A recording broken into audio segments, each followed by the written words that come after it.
Hello, Sanbonan. So, hey, today is gonna be quite unpleasant. The thing that I want to say today is not very pleasant for me to say, but I'm gonna say it nonetheless. And it is regarding the visit that our president in Kenya, President William Ruto, he's visiting Washington, D.C. He's in America on a state visit. He's been invited by President Joe Biden, and there was a dinner that was held in his honor, and there was pictures taken, so on and so forth, and it's just a diplomatic sort of festival, you might say. And I just want to say what I think about that situation and what it is really, as a young African.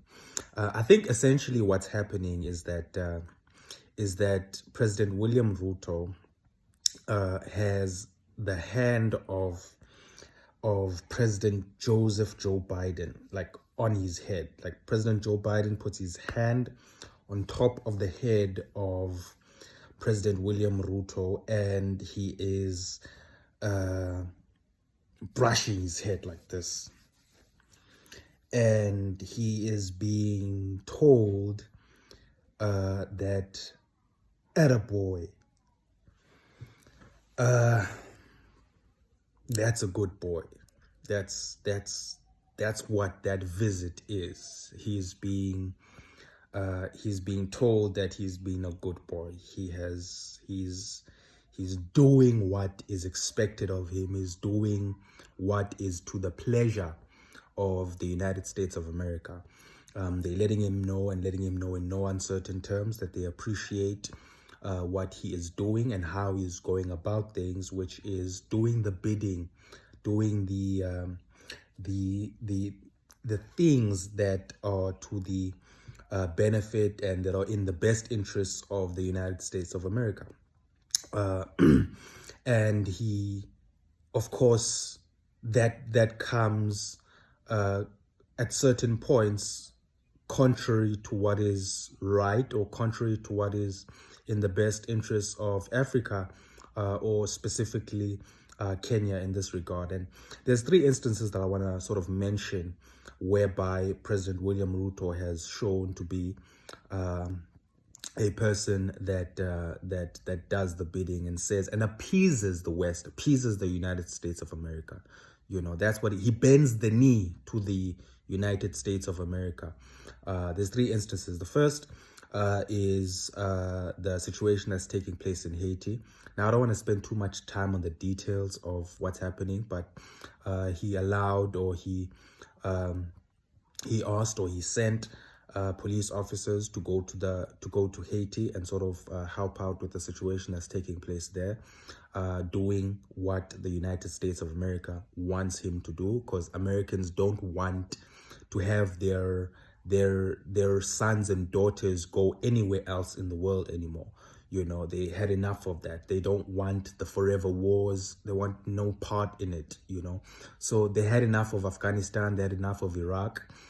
So they don't want it. It's very, very difficult for any leader to sort of persuade Americans to send their own sons and daughters in any kind of mission that's outside of the US, right? So President William Ruto being able or sending, police officers or Kenyan police officers to Haiti was, a check for the US, because they don't need to send their own anymore. But that's their project. That's their intent. That's what they want to happen. Situation number two is, of course, the situation that's taking place in Gaza. That's being perpetrated by Israel, the murderous genocide that is being perpetrated by Israel against the people of Palestine. He has made utterances, said things that were in line or sympathizing with Israel, even though it's clear that Israel is on the wrong, that Israel is committing a genocide, committing war crimes of the highest and the most grotesque kind in Gaza against the people of Palestine. Situation number 3, of course, that was also a situation that's in line with the desires and the wishes of the U.S., because the United States of America, of course, supports Israel in what they're doing in Gaza and makes them accomplices. Situation number 3, where President William Ruto has done the bidding of the West, or been or allowed himself to be used as a pawn to do the bidding of the West, is with regard to the sort of recent uprisings that we saw in Western Africa, whereby there were military coups, especially in Niger. I think Niger was the latest one, but they did take place in Burkina Faso and Mali in recent years. But the most recent one was, of course, Niger, the ousting of President Mohamed Bazoum in a military coup.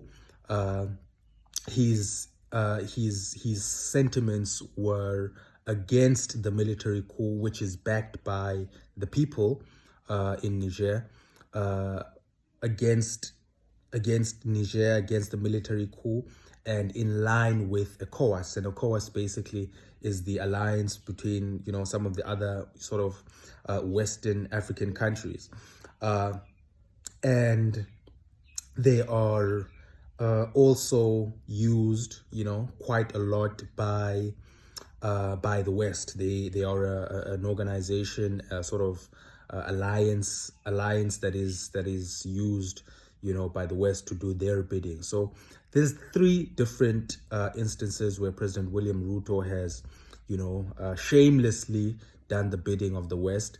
And that's what I think the visit that he is on right now in Kenya is. It's an attaboy. He's being told that he's doing the right thing. He's doing what is expected of him. And I think we should be ashamed of ourselves. It should not be something that we are proud of to see him there. We know how the US operates historically. We know how they have invited some of the most grotesque of leaders to the Oval Office just because they were doing their bidding. So, for example, if you're talking about the period of time where the Cold War was on, they invited people like Mobutu Sese Seko, who was an incredibly disgusting and diabolical dictator. Some of the cruelest kinds of things that you'll ever hear about that he did against his own people. He was supported by the United States of America. You had Jonas Savimbi from Angola, who was also hosted by the president of the United States of America. And basically, it's a vote of confidence. It's an attaboy. It's you being told that you're doing what's expected of you, and I think it's incredibly unfortunate. And we as young Africans should begin to say so, you know, should begin to say what we feel about these kinds of things, and not have a tolerance for leaders that basically sell the people of Africa out, and instead of representing us as Africans, do the bidding of the West, in many instances to the detriment of the best interests of Africa and Africans. So if you're interested in what's taking place right now in the African continent, and the visit specifically that President William Ruto has made to Washington, D.C., please let me know what you think about it. I will see you in the comment section.